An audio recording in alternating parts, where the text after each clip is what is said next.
Nico, muchas gracias por aceptar esta invitación al EdTech Mentor. Es un momento especial porque además es la primera vez que lo estamos haciendo grabado en vivo, entonces pues una razón más para agradecerte por esta oportunidad. Me encanta que me hayas invitado, es un honor ser el primero en estar sentado acá en presencial y en vivo, ¿no? Nico, cuéntanos un poco de ti, de tu familia. A ver, ¿cómo parto? Yo crecí en los 90, ¿no?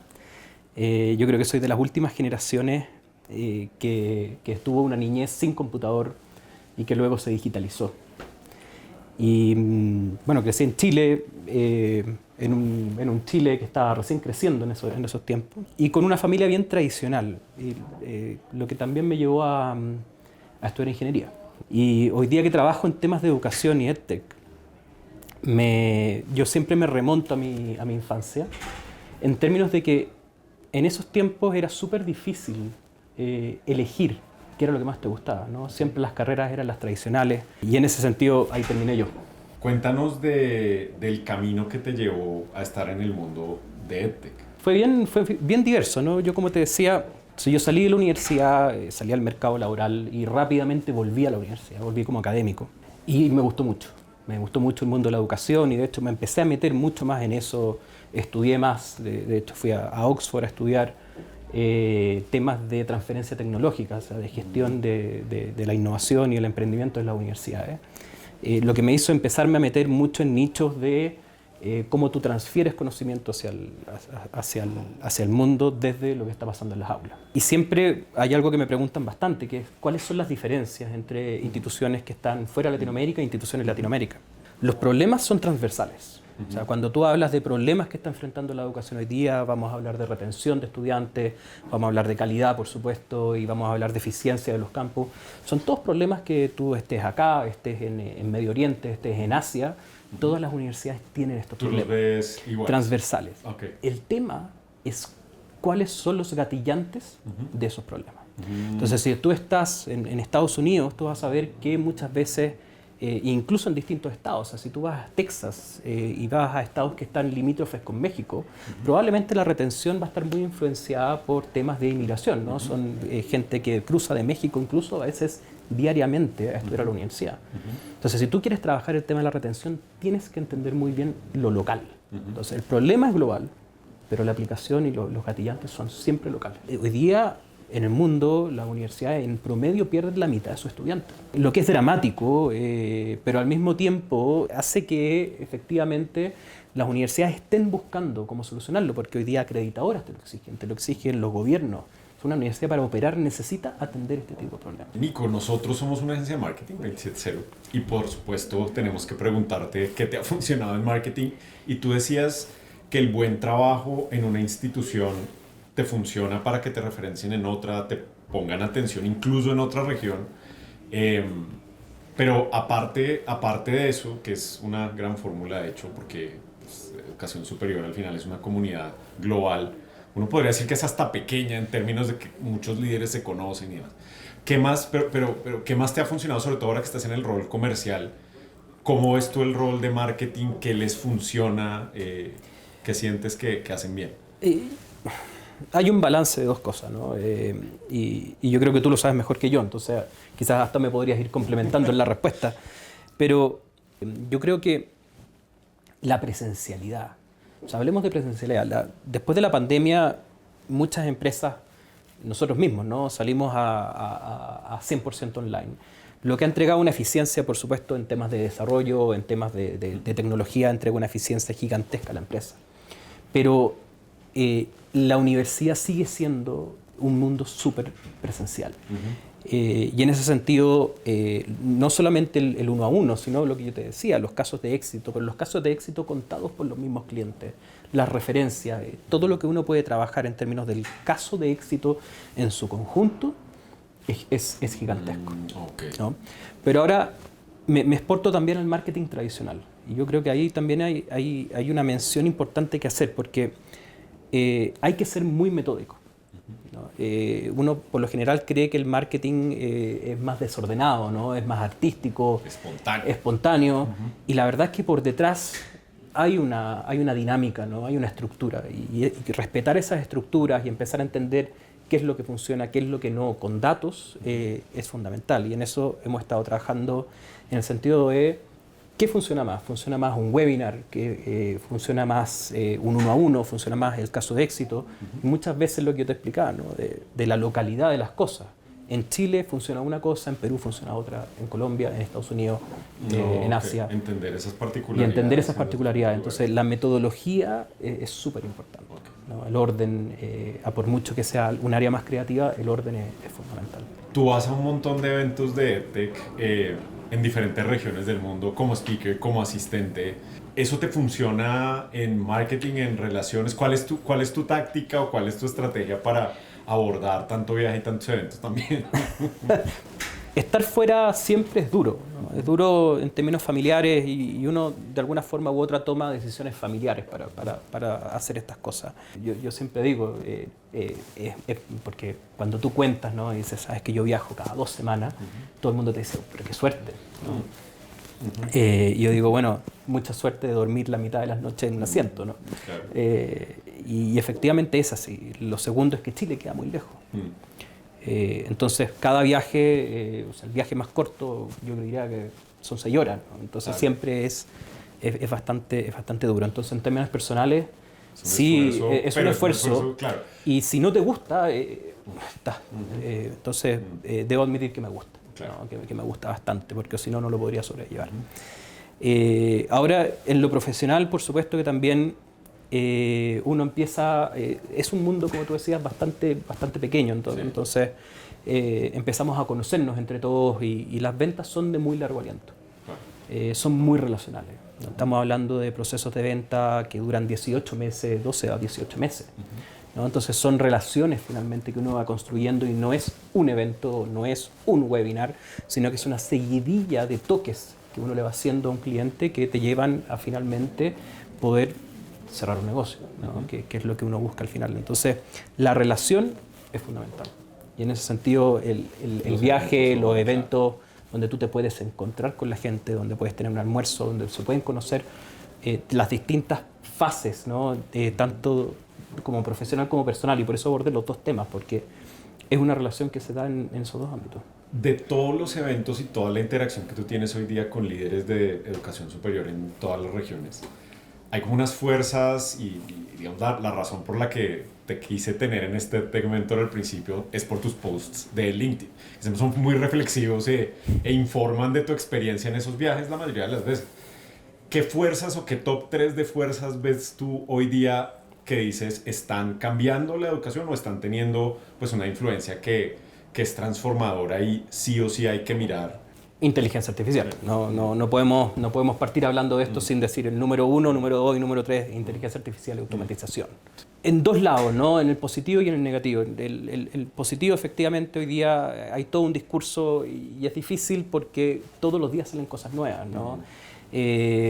Va la inteligencia artificial, va a reemplazar a la gente. Es difícil todavía decirlo. Hay gente que dice que no, hay gente que dice que sí.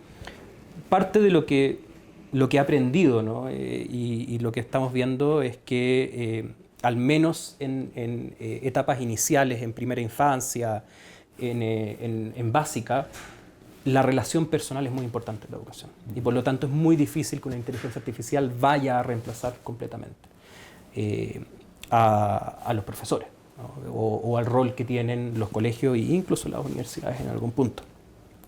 Ahora, mi miedo es que la política no siempre entiende esto, ¿no? Y las decisiones, en lo general, son más políticas que técnicas. Y en ese sentido, ¿cómo hacemos para que el día de mañana, si yo gobierno, ¿no? Viene un gobierno y dice, ¿sabes qué? Me cuesta muy caro tener esta escuela rural. Vamos a cerrarla y vamos a poner agentes IA que le enseñen a estos niños. Es un riesgo porque finalmente no hay una decisión técnica al lado de eso y la IA hoy día te da la posibilidad de hacer muchas cosas. Entonces yo creo que IA y automatización, para bien o para mal, van a generar cambios importantísimos. Y ya está pasando. Ya está pasando. Y en todas las industrias. Exacto. Yo te diría, número 2, trayectorias. ¿no? Hoy día veo un mundo que está mucho más abierto, con trayectorias mucho más flexibles, y me refiero a alumnos que parten en un lugar y van tomando rutas que no necesariamente son la licenciatura, la maestría y el doctorado, que fue lo que hicimos todos, ¿no? Esa línea derecha, sino que hoy día toman un curso de dibujo. Del curso de dibujo saltan una licenciatura en diseño, de esa licenciatura en diseño van a negocio. Y podemos empezar a ver que cada alumno se empieza a armar trayectorias que son interesantes, ¿no? Y que de alguna forma conversan mucho más con lo que ellos quieren. Así que ese segundo yo creo que también es un tema que va a empezar a impactar. Siempre digo, porque me preguntan mucho, ¿cómo la tecnología va a cambiar la educación? Le digo, la tecnología no va a cambiar la educación. Lo que cambia la educación son los alumnos, que tienen acceso a distintas cosas hoy día. Porque el alumno empieza a exigirle cosas distintas a la institución. Le empieza a exigir que le permitan entrar a una licenciatura o a una maestría sin haber hecho la licenciatura, y por lo tanto la universidad tiene que empezar a cambiar, ¿no? Entonces, siempre yo me marco con esa frase: la tecnología no cambia la educación, son los alumnos los que exigen cosas distintas. Claro, que al final es la demanda. Parando en ese punto, antes de seguir con el top 3, tienen muchas más opciones al final. Los alumnos, aprendices, como sea que los quieras llamarlos, ¿sí? Pero en eso las universidades se van a mantener como esa estructura tradicional en su oferta tradicional. ¿Cómo ves ese cambio? Está buenísima la pregunta, porque la voy a anclar con mi punto 3. Ok, perfecto. Mi punto 3 es el impacto local. Y me hiciste la pregunta de los posts de LinkedIn, ¿no? Sí. De lo que estoy escribiendo. Sí. Y un poco lo que he estado haciendo en LinkedIn últimamente es intentar de contar otra historia de la educación. Cuando uno encuentra historias de la educación superior, libros, papers, todo, es súper negativo, ¿no? Hay una crisis financiera, se nos están yendo la mitad de los alumnos lo que aprenden en la universidad no lo utilizan en el trabajo, etc. O sea, estamos llenos de un discurso súper negativo con respecto al rol que ocupa la educación superior en el mundo. Pero la verdad es que cuando uno va a instituciones que no necesariamente están en el mainstream, ¿no? Se encuentra con historias que son súper relevantes, súper interesantes. Entonces el trabajo que se está haciendo de impacto local, de efectivamente tomar un alumno y cambiar su historia de vida en términos de un programa corto o cosas de ese estilo, es gigantesco. Entonces yo creo que hoy día ese impacto local que están haciendo universidades que no están en los rankings va a pasar a ser una de las tendencias importantes en términos de cómo logramos capitalizar eso o cómo logramos visualizarlo. O sea, cuando tú me preguntas por tus historias de LinkedIn, específicamente me trato de hacer eso, ¿no? De mostrar que hay una historia linda detrás de la educación. De impacto. Exacto. ¿No? Y que eso está de pronto muy desconectado con los titulares y está muy desconectado con ese sentimiento general de malestar, ¿no? Sí. De malestar. Sí. Yo siempre, fíjate que cuando uno habla de Harvard o MIT, uno dice, estas universidades gigantes, que están primeras en los rankings, invierten del orden de más de $100.000 por estudiante. O sea, siempre el budget de una universidad en términos de, para hacerlo transversal, uno lo que hace es que mide el cuánto invierte una universidad por estudiante. Ese es como un valor que uno va mirando.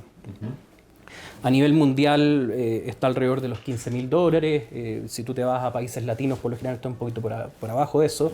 Pero cuando tú vas a universidades de primeras o segundas del ranking, Harvard, MIT, etcétera, invierten sobre los $100.000 por estudiante. 6 veces el promedio de Latinoamérica. Y por lo general son estudiantes donde vas a generar muy poco impacto, porque son estudiantes que ya tienen una buena situación y que por lo general no les cuesta encontrar trabajo tampoco, ¿no? Entonces es algo bien plano, el impacto es poco, porque tomaste algo de muy arriba y generaste algo que está igual de arriba, marginal el impacto. Cuando tú vas a una universidad que opera con un budget de $4.000 por estudiante, que existen los colleges en Estados Unidos operan de ese orden, ¿no? $4.000, $5.000 por estudiante, y ves que toman a alguien que no tenía papás profesionales, que no tiene ninguna posibilidad de encontrar trabajo, lo educan y en 3 años, 2 años, tú tienes a alguien que es capaz de encontrar un trabajo y que es capaz de mantener una familia, entonces tú dices, bueno, ¿dónde está la diferencia, ¿no? O sea, se generó Yo tenía, cuando trabajaba como académico en la universidad, el decano, en ese entonces siempre me decía, Nicolás, cuando tú trabajas en calidad, una de las cosas que me tienes que aprender a decir es saber si mis estudiantes son buenos por o a pesar de nosotros, ¿no? Y era real, porque la universidad donde yo trabajaba era una universidad que atendía a un nivel socioeconómico alto, de estudiantes que probablemente, independiente de donde estudiaran, les iba a ir bien en la vida. Claro. ¿No? Entonces, estamos contando toda historia. Y creo que se cuenta la historia de arriba, ¿no? De lo que se ve. Por supuesto. Falta contarla de abajo. Tú sabes que nosotros tenemos una serie reciente que es amiga del EdTech Mentor que se llama The EdTech Investor. Y ahí contamos historias de los inversionistas que obviamente miran a proveerle fondos a toda esta industria. ¿Tú crees que hay una desconexión grande, y un poco volviendo al punto de la lucha de las EdTechs latinoamericanas por buscar fondos? ¿Hay una desconexión muy grande ahí justo por esas historias o de pronto porque esos fondos de impacto tampoco miran mucho como... o porque no sabemos articular una oportunidad de negocio ahí? No sé, ¿cuál es tu impresión de...? No me atrevería a decir que es por eso, no me atrevería a dar ese salto, ¿no? Hay una impresión, por supuesto, que te entrega, que te dice que por ahí va. Ahora, yo creo que lo que decíamos al principio, yo creo que el venture capital en Latinoamérica todavía está muy atrás, ¿no? Todavía no hay ejemplos buenos y por lo tanto cuando uno intenta contar la historia de una EdTech, donde los resultados son de largo plazo, donde yo te decía que cerrar un negocio te cuesta entre 12 y 18 meses, un venture no te lo entiende, ¿no? Porque el venture necesita impacto en un año. Y por lo tanto, cuando tú vas a Chile, la gran parte de la inversión que existe de fondos se da en temas como la minería, ¿no? Que son súper concretos, súper rápidos, el impacto se ve y por lo tanto tú recibes un retorno sobre ese capital. Pero cuando tú vas a una EdTech que necesita aire, necesita espacio, los cambios en educación se dan en el largo plazo. El mismo decano que me decía, por o a pesar de nosotros, también me decía otra cosa siempre. Me decía Nicolás, trabajar en educación es lo más fácil y lo más difícil a la vez. Es muy fácil, porque tú las decisiones que tomas jamás vas a ver si tienen impacto o no dentro de 10 años. O sea, tú puedes hacer lo que quieras y en 10 años más recién vas a ver el impacto de esa decisión. Es muy difícil porque no sabes bien cómo comportarte, ¿no? Entonces, tienes que mantener un balance y sabes que a través del tiempo, lo que me decía él, una y otra vez se comprueba. En Chile se hicieron unas reformas al sistema de educación hace 10 años. El 2016 se hizo una reforma a la educación secundaria y el 2019 creo que a los términos de calidad, ¿no? Como lo que hicieron acá en Colombia con el decreto 1330, que todavía nos falta ver cómo se va a comportarse en el tiempo. Hoy, en Chile, al 2025, recién estamos viendo un impacto real de esas reformas. Negativo, lamentablemente, ¿no? Pero durante 10 años no supimos bien cómo iban a impactar esas reformas al sistema. Entonces, educación siempre es de largo aliento. Y eso el venture capital todavía no lo entiende. Eso yo te diría que uno de los grandes desafíos. Uno ve a otras regiones del mundo y hay una narrativa, bueno, ahorita Estados Unidos es otra cosa, pero hay una narrativa, ¿no? Entonces, tú ves África y tú dices la explosión demográfica, la cantidad de jóvenes, etc. Tú ves Asia y dices, no, la tecnología y la tal. No sé, tú ves Europa y qué sé yo, la cultura, el arte, la herencia, bla, bla. ¿Cuál es la narrativa hoy día de Latinoamérica específicamente en educación? ¿Por dónde se puede tener esperanza en Latinoamérica hoy día como región? Y si, pues bueno, si en eso la educación juega un papel que por supuesto, ¿cómo lo ves tú? Dividamos un poco el mundo quizás entre norte y sur, ¿no? En el norte tenemos, claro, a Estados Unidos, Canadá, Europa, que tienen una tradición bastante más larga y entonces el background y el juicio que uno puede hacer ahí en términos de cómo la educación afecta es totalmente distinto al que uno puede hacer cuando uno va hacia el sur, donde tienes Latinoamérica y tienes África, bueno, y todo lo que es el sudeste asiático, ¿no? Donde tenemos situaciones que son bastante más precarias muchas veces. Una de las cosas que es bien difícil, y aquí me pongo en el lugar de la gente que está tomando decisiones políticas, es que tenemos muy pocos datos, y eso es súper real.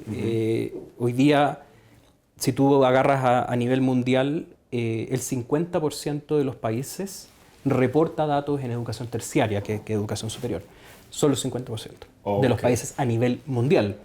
Y si tú divides la división que te estaba haciendo yo entre norte y sur, finalmente casi todos los países que reportan están en el norte.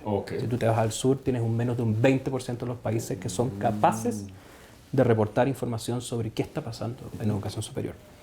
Entonces, tener una narrativa en términos de qué es lo que está pasando es difícil. Ahora, por la experiencia que tengo y habiendo visitado bastantes sistemas de educación superior, yo sí veo que Latinoamérica al menos puede ser un ejemplo para África o sudeste asiático en términos de cómo se ha desarrollado la educación. Por supuesto que tenemos una brecha gigantesca, o sea, y hay algunos posts de LinkedIn donde yo he hablado de la brecha en términos de monetarios que necesitamos para dar ese salto. Pero sí hemos cubierto un camino importante y tenemos instituciones que están haciendo las cosas súper bien. Instituciones que están en el ranking y instituciones que no están en el ranking. Yo creo que hay que aprender de esa experiencia. ¿Qué cosas científicas que están haciendo bien? ¿Qué imagen tienes de un rector que diga, bueno, la tengo clara y tengo que hacer esto en esos dos extremos? Yo creo que la orientación hacia la calidad ha sido un cambio de mindset importante en varios países de Latinoamérica. Colombia, a mí me sorprende cada vez que yo me siento que los rectores entienden muy bien el norte, ¿no? Estábamos hablando del norte que poníamos nosotros como EdTech.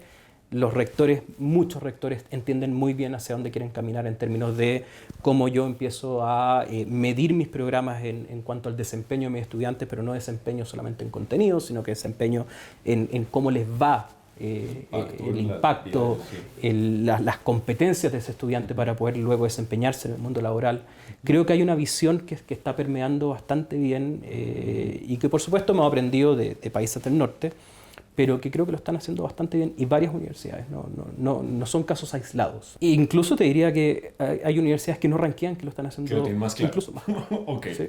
Ok, listo. ¿Qué otra cosa, aparte de la calidad, ves en los directivos en Latinoamérica que tú puedes identificar están haciendo las cosas bien? Está difícil, porque me voy a ir a lo negativo, ¿no? Hay una desconexión todavía con el mundo laboral. Y en esos términos creo que aún nos falta.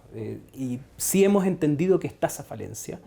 Y ahí empieza a ver el huevo o la gallina, ¿no? ¿Quién es el que tiene la culpa? Finalmente la universidad que no logra acercarse al mundo laboral o el mundo laboral que no logra absorber qué es lo que está haciendo la universidad. Pero esa desconexión yo la veo que de a poco al menos entendemos cuál es el problema.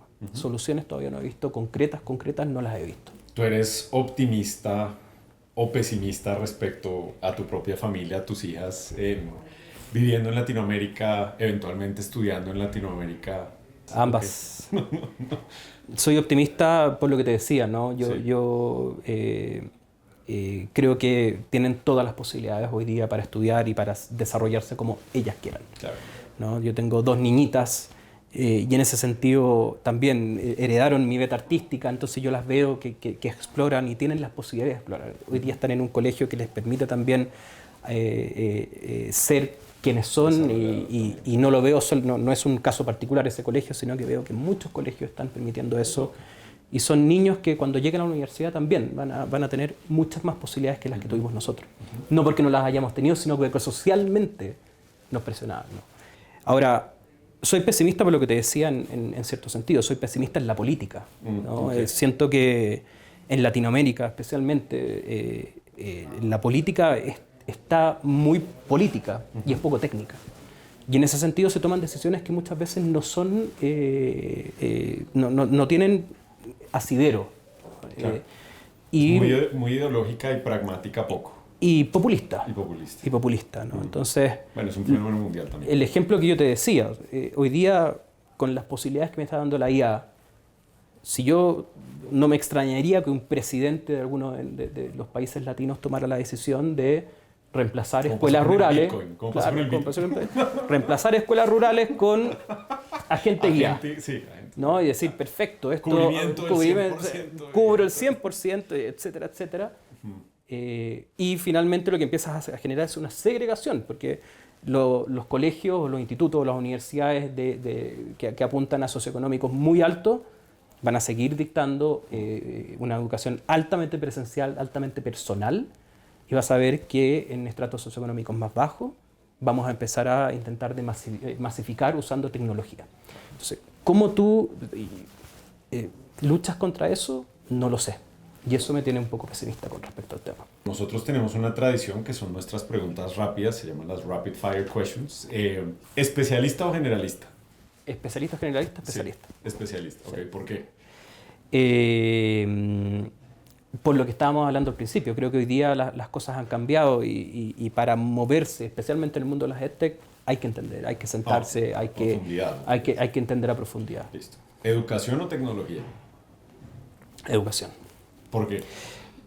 Bueno, eso ya lo habías dicho antes. Sí. Son los estudiantes, por ejemplo, los que mueven. Los que mueven y eso es, ¿no? Entonces, educación, para mí es educación. Perfecto. Y hay una lección muy buena para las EdTechs también, para todas las industrias, pero es resolver el problema que tiene esa industria, que tiene ese sector. La tecnología es la que ayuda a hacer eso, pero uno ve a veces muchos emprendimientos que arrancan de la tecnología y no entienden. Problemas generales, aplicación local, es lo que te decía al principio, ¿no? Y tiene que ver con eso. ¿Pensar o hacer? Pensar. Okay. ¿Por qué? Metodología. Lo hablábamos de marketing y yo te dije, bien, marketing súper bien, tenemos el 1 a 1, tenemos los casos de éxito, pero hay una metodología detrás y cuesta entenderla y hay que sentarse, pensar, mirar números y tomar decisiones. No podemos ser tan espontáneos. Nico, ¿cantidad o calidad? Calidad. ¿Por qué? Es mi tema, ¿no? Sí. Calidad, lo hablamos, ¿no? Entonces me estás poniendo en algo muy personal, sí, muy sí, fácil, sí. Pero calidad es lo que tenemos que buscar hoy día. Ahí voy a tomarme la libertad, pero definir calidad en educación ya es un tema. ¿Qué es calidad en educación? ¿No? Uno entra y conversa con muchos, y hay muchos expertos en calidad también, y tú ves discursos súper académicos de calidad y súper complejos en términos de cómo tú la mides. Sí. Y yo siempre me escapo un poco de eso y digo, cuando me invitan a hacer charlas sobre calidad, yo digo, calidad es hacer las cosas con cariño. O sea, ahí es donde se ve y tú lo notas en las universidades. Porque es conciencia del propósito, ¿cierto? Exactamente. Sí, y entonces tú notas cuando hay una universidad que está poniéndole cariño a las cosas, cuando estás intentando hacer las cosas bien y por mucho que el presupuesto no se dé, que los financiamientos no salgan, tú te sientas con el rector entiende dónde va, está preocupado de los problemas y se preocupan de los estudiantes. Eso para mí es calidad. En estos 10 años, ¿tú has visto que esa concepción, ese concepto de calidad ha cambiado un poco? ¿Me das una idea si ha cambiado o no ha cambiado? ¿O se ha mantenido a lo que eran las acreditaciones hace 10 años, etcétera? Ha cambiado, no puedo decir que no ha cambiado. Para bien o para mal, todavía es difícil. Sí. Las acreditaciones hace 20 años eran acreditaciones que eran súper duras, ¿no? Llegaban al campus los pares evaluadores y te preguntaban cuántos salones tienes, cuántos libros en la biblioteca, súper duro. Era casi traumático, ¿no? Para casi traumático. Sigue siendo, sigue siendo traumático. Okay, ¿no? Okay. Lo que pasa es que ahora te preguntan distintas cosas. Te preguntan, muéstreme evidencia de que sus alumnos están aprendiendo lo que tienen que aprender, muéstreme sus objetivos, pero todavía falta, ¿no? Y especialmente en términos de rankings. Hablemos más de los rankings que de la calidad. Okay. El ranking sigue siendo súper enfocado en, por ejemplo, encontró o no encontró trabajo el alumno. Claro. Entonces, ¿quiénes rankean mejor? Por supuesto, las universidades de mayor nivel socioeconómico. El campus, ¿qué nivel de campus tiene? ¿No? ¿Cuántos salones tiene? Por supuesto. ¿Quiénes rankean mejor? Las universidades con mejor ranking. Y estar arriba de un ranking hoy día es importantísimo. O sea, los alumnos se mueven por los rankings, o el enrollment que se llama, ¿no? Entonces las universidades están dispuestas a hacer cosas muchas veces que cruzan la línea para poder estar en el top 500. Claro. ¿No? Y ahí es donde tenemos los incentivos mal puestos. Porque claro, no está el incentivo en la calidad, no está el incentivo en esto de hacer las cosas con cariño, sino el incentivo está en aparecer en el ranking. ¿Presencialidad o virtualidad? Ambas. No, yo descalificado presencialidad.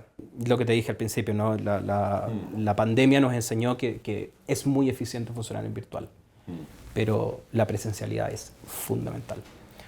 Sentarse con alguien, sentarnos contigo aquí presencial, conversar, tiene un carácter totalmente distinto. Y no sé si sea yo que crecí en los 90, como te decía yo, y que todavía tengo esa concepción antigua, porque quizás si sentamos acá a un niño un niño yo les digo, pero de 25 años, Sí. nos va a decir todo lo contrario, nos va a decir, no, yo trabajo mucho más cómodo en mi casa, entonces es difícil, es súper personal, yo personalmente presenciaría. Sí, y la experiencia de la universidad, al menos para mi generación, que yo crecí en los 80s, partecita de los 90, sigue siendo muy recordar el lugar, las personas, los momentos, que marcan un poco diferente. Yo imagino que hoy la respuesta es, hay cosas que se hacen mejor en virtual, hay cosas que se hacen mejor en presencial, y es una opción que existe. Y ahí tienes el tema de la tecnología, ¿no? Es el mismo dilema. Yo aprendí a leer en papel, nosotros en el colegio, tú también, ¿no? Aprendimos a leer en papel y por lo tanto hoy día cada vez que alguien me dice, no, es que los niños tomaron un iPad y están leyendo el iPad y nosotros decimos, no, pero es que el papel es súper importante. El problema es que no estamos entendiendo que estos niños vienen con un chip completamente distinto. Entonces, quizás para ellos el digital es lo que para nosotros era el papel. No lo sé, pero como que tampoco me cierro a las posibilidades, como que yo intento de abrir un poco y no responder esas preguntas a la rápida, ¿no? Sí, claro. Nico, muchas gracias. Esta ha sido una entrevista muy, muy chévere, como decimos aquí en Colombia. Me podría extender, pero no podemos. Nuevamente te agradezco ser parte del EdTech Mentor, estar me presencial, hacer la entrevista en español, es otra cosa que es un cambio para mí. Nada, muchísimas gracias. No, me encanta lo que están haciendo, entonces me encanta que me hayas invitado, me encanta lo que están haciendo. Este tipo de contenido, por lo general, es súper interesante, ¿no? Yo te contaba que hay ciertas iniciativas que yo he visto en varias partes de gente que está haciendo este tipo de cosas y hace falta difusión de lo que está pasando en el mundo de la educación. Y no solamente hablar del mainstream, sino que hablar de la realidad, ¿no? Pero tú vas a los seminarios, ¿no? Tú vas a eventos y ves que todos hablan de inteligencia artificial, por supuesto, pero hablan de un mundo que muchas veces no existe abajo. Abajo las necesidades son mucho más básicas. No hay datos, no entendemos bien a los estudiantes, hay poco presupuesto. Ese todavía es el problema del 90% de la universidad. Entonces, y el 90% de los académicos está pensando en la IA, que afecta al 10%. ¿No? Entonces, ¿cómo entendemos esa realidad? Estas son las instancias que hacen que eso pase. Así que el agradecimiento para ustedes. Nico, muchas gracias.